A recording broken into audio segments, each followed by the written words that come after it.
My name is Jeff Irving, and this is the Vrahode Tavern podcast. I am the creator of the Vrahode game system, and in this podcast, we're going to do a deep dive into the lore and gameplay of Vrahode. I'm joined by Brandon Rollins, who will be acting as a stand-in for you, asking many of the questions you might be curious about yourself. Brandon, what are the topics for today? So when we last left off, we were talking about the playable races as well as the non-playable characters too. And I was thinking we should today talk about the pre-generated roles that you can pick up and play when you first get started. And I guess just to give people a little context, you are able to create your own characters in the world of Vrahode and in the game.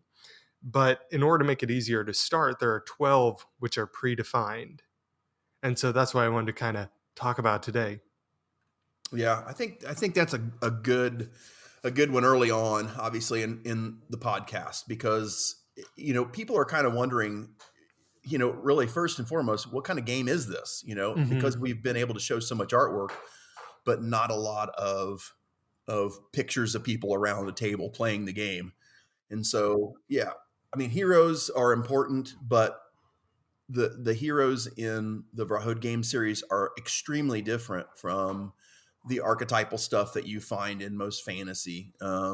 We kind of decided to do away with, humans, elves, dwarves, and kind of take on Vrahode has its own mythos and its own, heroes, enemies, flora, fauna. It's all kind of unique to the world. And so we decided that 12 was the magic number of archetypal roles, so that there was some familiarity with people playing these new races with new abilities in a new world, fighting new enemies, to give them some sort of familiar anchor within their own preferences on gameplay style. And so, yeah, we've got 12. I think it's important, though, even before we talk about the roles, is to kind of talk about a little bit of the rationale underneath these pre-generated heroes, because like if you're an old D&D-er like I am, I mean, I've played D&D since I was about 10, and I'm not going to tell you how many years ago that was. But you had strength, intelligence, dexterity, constitution, charisma. Those were the stats. Those were the if you had a strength above X, then you could do certain things better, and the higher that strength stat got, the more damage you could do, and so on down through the stats. And I think with Vrahode, it's body, spirit, mind, focus, and presence, right? Yeah, body, spirit, mind, focus, presence. What we kind of did is we said, these are heroes. All of these players are taking on the role of a hero. And so we kind of assume that those kind of D&D stats of strength, intelligence, wisdom, dexterity, constitution, and charisma, they've all got high stats. I mean, let's be real. These are the cream of the crop from each race that are out as adventurers. And so we kind of assume those things. And what we did is we said, let's take those stats and get rid of them. And let's assume that heroes take on given roles within either solo play or within a group. And so we thought to ourselves, with those stats all being fairly high, let's focus their abilities in these kind of areas of magic. Because in Vrahode, everyone is a caster. Everyone has the ability to use magic because magic is so steeped into the world itself. And so, yes, body, magic, spirit, mind, focus, and presence covers the 5 general schools of magic. And obviously, each of those is kind of flavored towards the way a person prefers to play. Either solo, you may say, hey, I'm just comfortable being a warrior type. And so, the body area or body skill area of magic, or rule as we call it in Vrahode, is kind of geared towards that type of play style. But yeah, we can go down through the different roles, predefined roles that we have for the game series, and talk about each one if you want. Yeah, absolutely. So just to give people an overview, we've got the blade, the augur, the spark, the shadow, the siren, the warden, the shield, the arbiter, the dream catcher, the jester, the rook, the oracle, the brain, the princess, the basket case. No, okay, those are Breakfast Club. But the first the first 12 are definitely in the game. So I guess, let's just start at the top and move our Yeah. way down. So we've got at the top I see the blade, and he's a Kautuk. Yeah, the pre-generated one that we chose was from the Kautuk race, which is kind of like a mini centaur, if you will. We based the culture of the Kautuk on Native American culture, and they kind of look Native American in their upper body, and their lower body looks a bit like an antelope. So you've got a quadruped, kind of hero that you play. But again, they're going to be, the blade is going to be, they're going to start out with a really high body um, stat. The body stat is where they're focused. The rest of their stats, the spirit, mind, focus, presence, are all fairly low. And so they start out with three specific skills in that body school of magic. So what it does is it just kind of clarifies and purifies that role by making the magic fit with that kind of aggressive warrior type Mhm. playstyle. Going on down, the augur is kind of it's definitely a spirit forward. He's gonna be drawing from the spirit deck, which is a lot about healing and selflessness and keeping one's friends alive or yourself. If you play an augur uh, as a solo player, you're going to probably take more damage than a blade would. You might not be quite as well protected, but you're going to be able to heal a lot of that damage because you're going to have robust healing abilities. And so this one's a Minoc, which I think would mean kind of outside of the fray because they tend to be quite fragile. Yes. And like you said, they're good healers to have back there. And so I noticed, because I'm looking at these kind of side by side, the blade is really heavy on the body stat, like you said. It's nearly maxed out, and the augur is nearly maxed out on the spirit skill. So I'm guessing these first handful of rolls, it seems like they prioritize being particularly good at one skill, and they start to have more even distribution of points as they go on. Okay, what I've got here, the cards that you're looking at, the cards that are on the website Hmm. that show these pre-generated heroes.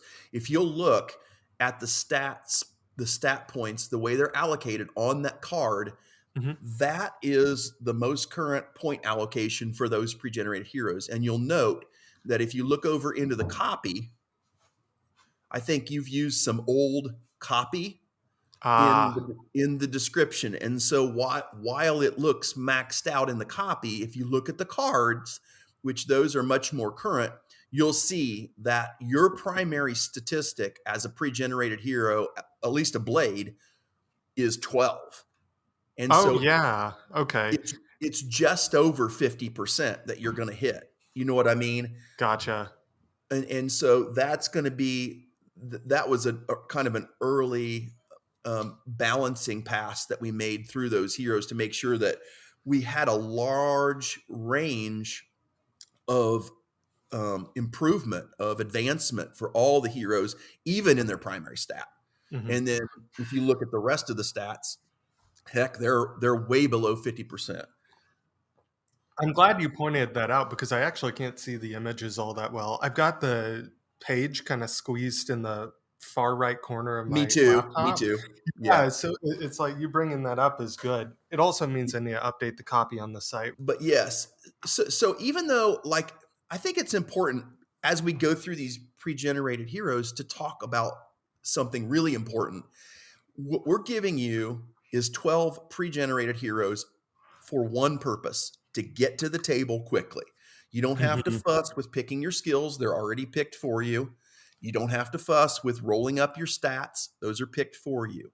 And so what it does is it gives you three stats that match your primary, three skills that match your primary stat right away. Boom, and you're off to the races. So for example, the blade, his name's Al Rabian, the Kautuk. He's going to have his racial abilities and he's going to have three skills already picked out for him to start playing. He's going to grab those three cards from the body deck. He's going to put those in his dashboard in the slot marked body, and it's gonna be all done. So it's very, very quick. Um, let's see, going on down. Same thing with the Augur. Um, you're gonna grab. We're gonna have three skills picked out for you in the spirit the spirit deck. They're already done for you. You grab that hero. In the rule book, it tells you what three skills you start with, Mhm. and off you go. Same thing all the way down, and that makes it really nice. Now, some of these pre-generated heroes are single stat heroes. In other words, the blade he's completely focused on the body deck to start. The augur is completely focused on spirit to start. That doesn't mean that when these players begin to advance that they may not want to advance some of the other stats, or the next time they have the ability to pick a new skill, they may pick one outside of their primary stat because they want to start developing that stat. So you have these 5 unique channels in which to develop your character from this kind of starting template. And so in a few levels of advancement, or not necessarily levels because we don't have levels in Vrahode, but after you've done some quests and you've advanced and you've had the ability to grow some of these statistics, you may start to push yourself. Let's say you're a blade to start with. You may start to push yourself towards also being good at spirit so that you can begin to heal more and have some of these more selfless skills so that you're better in a party setting. And so Yeah. every hero has the ability to kind of push themselves and modify themselves and customize themselves from this beginning, this jumping off point, if you will. I like that because you can not only lean into your strengths if that's what you want to do, you can just go all in on what you're naturally good at with your pre-generated role or the custom one you make, or you can balance it out and you could have theoretically even stats on everything if that's what you wanted to do. Yeah, you can do that. You can do that. And I would say the times when that works, when you're kind of going for that jack of all trades kind of hero, I think when that works best is when you play with a gaming group, because Hmm. solo play kind of and play in small groups kind of dictates some purity of these archetypes. If you're going to have, let's say you have 3 people that you play with regularly, or no, 2, you and 2 other people, you better have a really good warrior that can deal out a ton of damage. You probably ought to have some sort of distance caster that can do a lot of damage from afar, and you Hmm. probably ought to have somebody that can kind of fill in that healing role to keep that warrior alive that needs to stay out front and keep the enemies from rushing back and hitting those softer targets in the back. But then when you get into a bigger group, yeah, you might want somebody that can kind of hit and fill in a lot of the holes, and Yeah, be like able if to a do. like a wild card if somebody dies or is too fatigued to battle or something. Yep. Do you want to go? You want to go on down to the next pre-generated hero, or? Yeah, I was just thinking about the spark. Well, your next two are the spark and the shadow, and these are the attack cools, which you really want to start playing with when we get to prototyping. So, Yeah, why don't you tell me a little bit about those? Because I know you're particularly excited about playing the shadow. I am. I tell you, I think it has a lot to do with both the race, the Athakul race, and the focus deck. I love that deck. I love some of the abilities in it. But let's start with the Spark, which is the pre-generated Athakul hero for the Spark. Is her name is Drista, And so she is going to be our. She's going to have a mind focus. Her primary stat is mind, and so she draws exclusively from that mind deck with her first 3 skills. She's a caster. She's our pure caster. If we have a mage type, it's her. And so she's going to be hitting at distance. She's going to be hitting multiple targets. She's going to be kind of doing a little bit of battlefield manipulation and crowd control. Not a lot, but she's more about kind of direct damage, but she's extremely soft. You hit her, she's like a soap bubble. So she has to kind of stay away from the fray. Mm-hmm. Does that conflict any with the Atakul magic being based on blood? I'll tell you what, they do love. They're all about blood, and also they have access to kind of fungal resources being underground, and Mm-hmm. so their magic is kind of blood based, but it can be their own blood. So a Okay. small amount of Athakul blood can fuel a lot of powerful skills. And so even though you think of blood as being the enemy's blood, which fuels their magic, it's actually almost a self-sacrificial type thing. Mm-hmm. Okay. So they really don't have to be immediately in the fray in order to exercise their rule. No. I mean, obviously there's benefits because they're not afraid to bleed, and because blood is part of the kind of the Mm-hmm. math of their magic. When they get hurt, when they get cut, it actually can reduce fatigue for them because it kind of puts them in this kind of That's happy weird. bloodlust state. You know what I mean? They're Yeah. sadistic or masochistic, That's I guess it would be, right? I guess it would be. Yeah, that's so odd. Yeah, they're a really cool race. I mean, they're meant to be ugly. Would you say? Who am I to yuck their yum? Exactly. But no, they're kind of repulsive and creepy, and I think one of the cool things about the Athakul too is they're the only subterranean race we have that's playable for our heroes. Mm-hmm. So they're accustomed to being underground. They can see underground without a penalty, where everyone else, all the other 5, are penalized because they just are Mm-hmm. not used to living and existing there. Their eyes are not accustomed to that. That's really Um, handy in the Underlands where it it's is. especially dangerous, probably the most dangerous place in the game. Oh yeah, definitely. And the other thing that they do is they have the ability for short flight. They're not a traditional flyer in the sense that at the end of their turn they can remain aloft. They can't do that. They just don't have their wings aren't designed to carry that much weight for that much time. Mm-hmm. However, they have the ability to fly over short distances at their normal movement rate, which allows them to kind of hover over obstacles so they can move farther on rough terrain because they can just essentially just fly over small obstacles and things like that. So it's nice to give them this kind of consistent movement no matter what terrain they come up against, because obviously caverns are full of jagged stalagmites and tights and pools and things that their culture has this ability to avoid. So I could go on and on about this race, why I want to play it, but anyway, the Shadow is the other Athakul hero we have, and Grendlem is the male Athakul that plays the Shadow in our pre-generated list, and the Shadow is, I think, in the truest sense, kind of a Swiss Army knife rogue or Mm-hmm. assassin class. They have access primarily to the focus deck.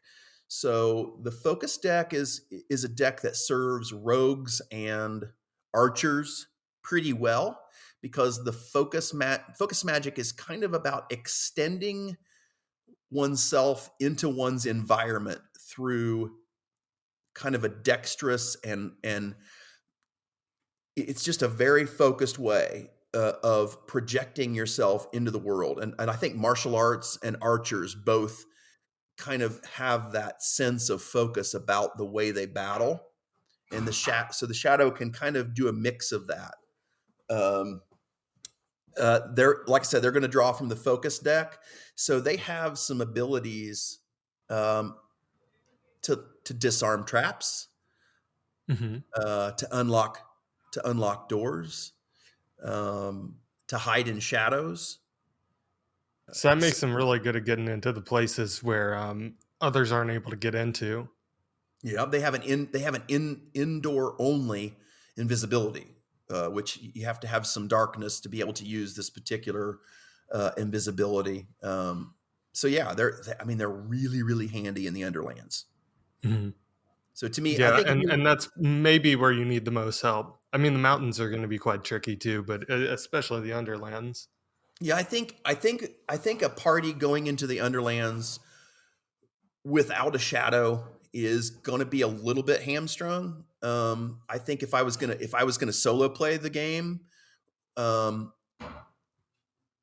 and I wanted to use the Harbinger system and be in the dungeons a lot because I felt like that was kind of where the good items and the best treasures were. Hmm. That's the probably the class I would play. I would play the shadow. Um, Now that being said, they don't start out with a whole lot of life, so you have to be careful. You have to run from some battles to stay alive. You're not going to be able to stay and fight everything. As you advance, you're going to have to pick and choose your battles until your life is increased enough for you to feel pretty robust. Hmm. Let's see. So the next one's on here. I was just looking at them. They are both Mahuri. I'm still Mahari, working on yeah, my pronunciation here. it's perfect. So, excellent. So we've got the Syrin and the Warden. Okay, well, Um, the Siren's a singer, right? You describe the pre-gen Siren as being the Whitney Houston of Vrahode. oh, absolutely, yeah. It's like that note she hits in "I Will Always Love You" that you could Hmm. make a car alarm out of it. Yeah. Um, but yes, her instrument is her voice. It gives her the ability to do a lot of crowd control. Um, she can kind of sing to her comrades to buff them. She can sing poorly, dissonantly, uh, in a way that can agonize enemies and actually hurt them or you know distract them enough to make their attacks weaker. And so an amazing player to have in a party. I would If I were playing a Siren solo, I would spend an awful lot of time kind of trying to build them up, to get them prepared for some of the tougher places in the world of Rahode. Because, Hmm. like, if you took a Siren solo down into the Underlands, it would be really hard to keep them alive, and you would have to run from some serious battles for a while until you really learned um, how to play them, and then also you got to get them geared right, to give them some protection. Yeah, it's probably not the best solo hero, but very good to have in a team, Yeah. especially with the Well, ability to essentially winnow enemies down, control the the crowd. other thing I think is important to note about the Siren is her primary stat is presence. Hmm. So the presence is more about projecting oneself into the environment, almost like an aura or a persona. It's the power of that kind of projected persona into the world. They can barter better than anybody with merchants because they can take on a tone of persuasion. So they can be good, kind of diplomatic people for a group, and buying and selling things sometimes. They're also the presence gives some heroes the ability to control others, and so again, they're kind of a crowd control type player. Um, the presence deck has actually turned out to be one of my favorite decks, as far as the skills that are available in there. It is very it does a lot of different things, much like the focus deck. It's so varied that you end up with this kind of Swiss Army knife hero at the end. So I guess let's cover the Warden in this episode, and then I say take us out, and then we'll resume in the next one. All right, so let's see. We have the Syrin, which honestly seems to be a really good team player between the just unique qualities of the presence deck and just the ability to like kind of control the flow of enemies coming in, and for that matter, getting good loot too from bartering. But then you've got the Warden. So the Warden's the other Mahari, and I understand that they essentially they have pets with them, and that's their whole thing. Like they have pets that can help them do different things in the world. How does that play out? The Warden is going to be, I don't know. I love the Hunter in World of Warcraft. It was one of my favorite heroes to play. They have this, they have this ability to summon a pet, which is an enemy. They basically tame an enemy, and we liked that for the Warden. So they're going to be a ranged attacker almost exclusively, because when they enter into melee combat, they lose the ability to control their pet. But their pets, again, much like WoW did it, because I loved that. You have to tame an enemy, Mhm. and so they use their magic. Their presence magic is there to tame that enemy, and the health of that enemy obviously has to be below theirs. They can't tame things that are more powerful or have more life than the Warden itself. Mhm. So if this is something that has a lower life than them, they can use their magic to then tame it. And that enemy, that basic enemy, you can't do it with bosses, and you can't do it with racial enemies. But these are the rest of the enemies. As long as their health is below that of the Warden, they have the ability to tame them and control them as long as they stay out of melee until they rest next. When they rest, the Warden, the creature is released. They're then freed to go on and live their life. But while the Warden is awake and after he has tamed that enemy, it will serve them until they rest next. And so that's a That's cool very thing, because cool. then what you get is you get this kind of unique this your the Warden's pet is essentially kind of the extension of them in combat, in melee, in a lot of cases, or could also be ranged, but it changes for them daily. And so playing a Warden is fun because one, you're an archer, so you've got a bow, you've got amazing abilities that skills that use the bow and enhance arrows, make them magical, make these attacks magical. And as long as you stay out at range, you have essentially this other character that changes daily.